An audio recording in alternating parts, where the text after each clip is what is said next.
Hello, grade 4. How are you? Today we're gonna take the third lesson in term 3. This is lesson 3 in chapter 7, People of the Midwest. Okay. Listen, guys, if we speak now about people of the Midwest, I have to mention the first people or the original people of America in general, not only the Midwest, no. Any region in America, the original people of America were called the American Indians, okay? The original people of America were called the American Indians. So let me write here for you. Here is number one, those are the original people of America were called the American Indians. Okay, after that, after discovering America, when Christopher Columbus discovered America, guys, all European countries started to sail to settle in America. Which first European country started to sail and settle in America? The first European country sailed to America is Spain. Is what? Spain. So, just 1 minute. So here, after the American Indians, most of the Europeans arrived and settled in America, and the first nationality was the Spanish people. After the Spanish people came France or the French people. Okay, the French people came after the Spanish and settled also in America. After France, okay, came the English or England.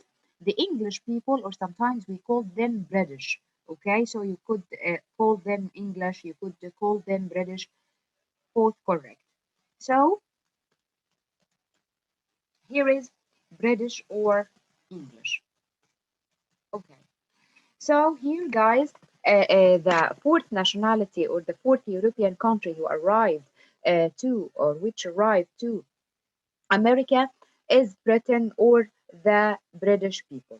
Okay, so if we speak about the people of the Midwest, number one, the original people of America or of the Midwest are the American Indians. Okay, but after that, when people discovered America or when sailors discovered America, Spanish people were the first Europeans who arrived America and settled in America. After the Spanish, the French, and after the French, the British or the English. Okay, this is, guys, the people or the nationalities of the Europeans who settled in America. So let's see here the first title we have in our lesson today, the Midwest First People. Here is, guys, people have lived in the Midwest for centuries. And early American Indians groups, here is who lived in the Midwest, the early American Indians. They lived in the Great Lakes region, and some of these groups farmed and made tools from stone and corn. Some built huge earth mounds that serve as temples or burial mounds. This is the picture of mounds, guys. This is the picture of mounds. So the American Indians who lived in the Midwest built these mounds. Okay, it looked something like a hill. And other group took their place, including the Wyandotte and Howden son. I'm sorry.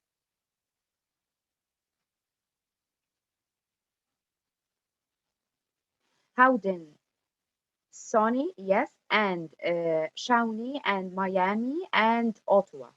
All of these are groups of the American Indians. They are just names, okay? You don't memorize them. They are just names of the American Indians who lived in the Midwest. So these woodland Indians built houses with wood frames. Okay, so here is when I say who are the first people who lived in the Midwest. Number one, the American Indians, and here are the names of the groups of the American Indians who lived in the Midwest. But these names not important. Okay. After that, I told you that who arrived after the American Indians, the Europeans. Okay, so the first European who arrived in America are the Spanish. Okay, so here is, guys, the Plains Indians. The Plains Indians, here we speak about the American Indians who lived in the Great Plains region. Okay, so the American Indians who lived in the Great Plains regions, they lived in on the Great Plains, and they built homes and farmed. Okay, but when the Spanish arrived to America and settled in the Midwest, they learned the American Indians how to ride horses, and riding horses helped the American Indians to hunt buffaloes. Okay, so when I ask you how using horses helped, here is how did horses change the lives of the Plains Indians or the American Indians who lived on the Great Plains. Of course, horses make it easy for them to hunt buffaloes. Okay, so here is your book said that other American Indians groups lived on the Great Plains. Some built homes and farm, and others were nomadic. Nomadic means moved from place to place, searching for animals and food. So this means that they traveled from place to place. When I say nomadic, means they moving from place to place, searching for food and hunting animals. So here is guys, nomadic plains Indians followed and hunted the buffalo. In the 1500 Spanish explorers, so I told you who came after the American Indians, the Spanish. And here is the Spanish explorers brought many horses to North America. Okay, plain hunters quickly learned how to use these animals, and horses made it much easier to hunt buffaloes. When they traveled, Plains Indians carried their homes with them. These homes called tapis, and they were easy to take apart and move. They were made of poles covered with animals' skin. By the way, the American Indians who were nomadic, I told you the American Indians were nomadic. It means move from place to place searching for food and animals. Okay, because they were nomadic or moving from place to place, so they need a home that could be transferred from place to place. That's why they lived in something like a tent. Okay, this tent was made out of animal skin, and this tent was called in that time tabis. Okay, this word tabis. Okay, let's move to the next title.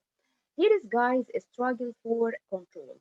By the way, that each title in this lesson with a different story or with different concept about the people of the Midwest. Okay, a struggle for control. Here we're gonna speak about the Ohio River Valley. Okay, I'm gonna write it for you. I'm gonna speak about, let's write it here, Ohio River Valley. Ohio River Valley, this area or this region is the region along Ohio River, and this region is good for farming. This region is what? This region is number one, good for farming. Okay. Number two, because the American Indians were raising animals in this place, so they were trading fair. They were trading fair with other nations or with other countries. Okay, so Ohio River Valley is a famous region that is good for farming, and also the people who were the American Indians, I'm sorry, who settled in this region in Ohio River Valley, they were trading fair with other settlers. Okay, guys, who fight over Ohio River Valley? Who? Britain and France. Okay, so who? I'm sorry, I'm gonna write it again here. Who fight over Ohio River Valley? Britain and against France. Okay, both countries wanted Ohio River Valley. Both countries wanted Ohio River Valley. Okay, and because it's good for farming and for trading fair, because of these two reasons. So what did they do? They get in a fight, or they got in a conflict with each other until uh, they ended this conflict in a war called the French Indian War. So they made a war called, or there was a war between Britain and France called the French Indian War. Okay. In the French Indian War, Britain won this war and controlled all Ohio River Valley. And after controlling Ohio River Valley, Britain and France signed a contract or signed an agreement called Treaty of Paris. Treaty of Paris. This agreement said that Ohio River Valley for the British government. Okay, so this is our paragraph, or this is uh, the explanation of this title, a struggle for control. What the meaning of a struggle for control? I mean here the conflict between Britain and France over Ohio River Valley. And after this conflict, they made a war. It's called the French Indian War. Britain won this war, and after winning the war, they both countries signed a contract or agreement called Treaty of Paris. This agreement said that Ohio River Valley will be for Britain. Okay, so here is, guys, we're gonna read this paragraph. American Indians traded with the arriving Europeans. Who are the arriving Europeans? Spanish, French, British.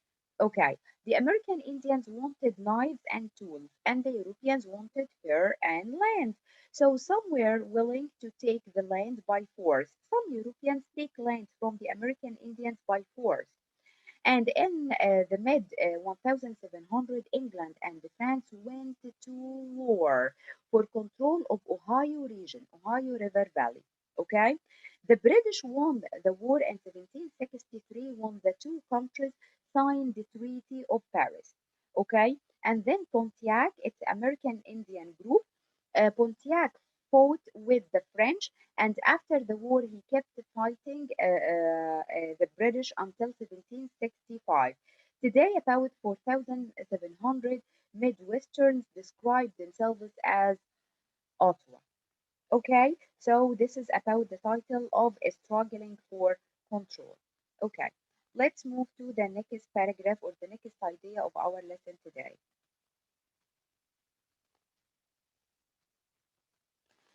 Here is early settlers. Settlers, guys, here we speak about the Plains States, the Great Plains States, okay? But before we speak about it, I want to show you this map, guys. This map, guys, this map describing America. Here is, guys, the first part of America is this orange part, okay, or this is something like beige, okay, part. This part or all of this region is for United States. So look, this one is United States in 1787, okay. Who settled in this yellow region and in this green region? This yellow region, you look, it's beside the Great Lakes. This yellow region, it's part of Midwest, and this is called in the past the Northwest Territory. It's called the Northwest Territory. Who settled in Northwest Territory? Britain. Britain, or the British people, settled here in this yellow part, which was called Northwest Territory. Okay, what about this green region? This green region is called Louisiana. This green region is called Louisiana, and it's settled by it's settled. It's settled. I'm sorry, by the French people. Okay. Now, if we read this paragraph, we're gonna find that Thomas Jefferson took, after taking all of this part for America. Okay, he took this part, the northwest, the northwest territory, and then he took Louisiana. After that, I'm sorry, after taking these two regions, it means that he doubled the size of America. So America in the beginning or in the past was only this part. This part, which was called Northwest Territory, was for England, and this part, which was called Louisiana, was for France. Okay, but after that, Thomas Jefferson and other Americans, of course, helped in gaining these regions from European settlers, and by this way, they doubled the size of America. Now, America, all of this part is America nowadays. Okay, so let's read this paragraph, early settlers. In 1783, the United States gained control of Northwest Territory from the British. Okay, so this part, which was called Northwest Territory, was for the British. And in 1783, the United States take or gained Northwest Territory from Britain. This area included most of the present-day Great Lakes region. As you can see, Northwest Territory, this area were along the Great Lakes. Okay. Then, in 1803, President Thomas Jefferson bought Louisiana Territory from France, and this doubled the size of United States. You know that Jefferson sent Meriwether Lewis and William Clark to explore the region. They returned from their 1,000-mile journey in 1806. They brought back information about the region, its plants, animals, and American Indian cultures. Okay, so what I wanted from this paragraph is to know that this area or this region is United States. This area or this region is for British. This area or this region, which was called Louisiana, was for France. After that, Thomas Jefferson helped in taking these two regions and doubled the size of America. Okay? Okay. If we speak about this paragraph, listen, guys, I don't need this paragraph. So this paragraph is cancelled, please. Okay. Let's move to the next part. The next part here, I'm going to speak about the homesteaders on the Great Plains. So I'm going to speak about the Great Plains states. Okay. The Great Plains states, guys, this state has some problems. Okay. Like what? Like, for example, number one, it's a treeless land. Treeless land means bare land without tree or something to depend on farming, for example, to get vegetables, fruits, and food? No, nothing. So treeless land. That's first. Second, it has harsh weather.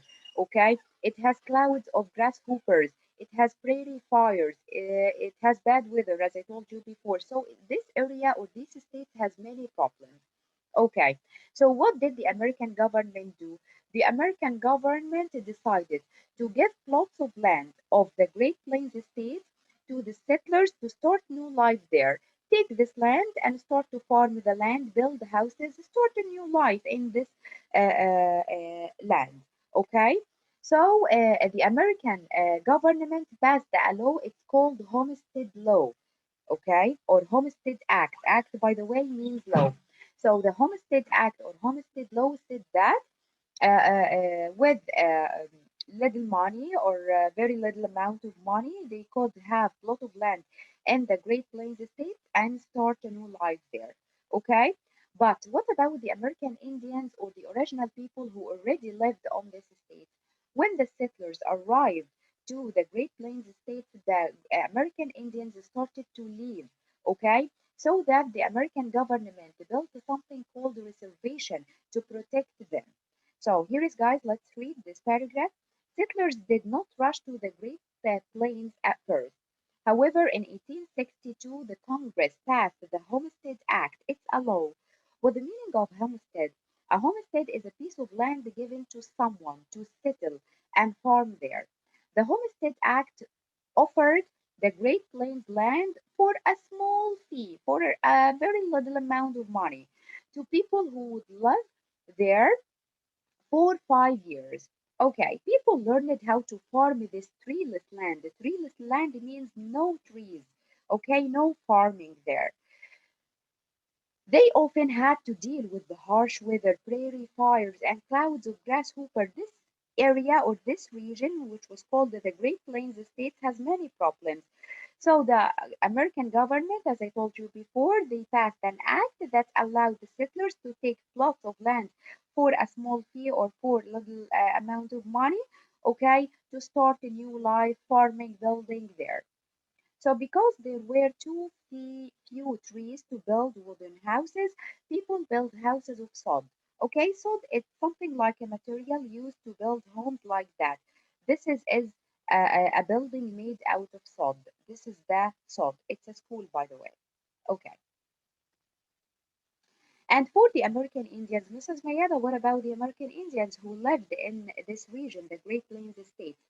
In spite of hardships, many homesteaders continued to thrive.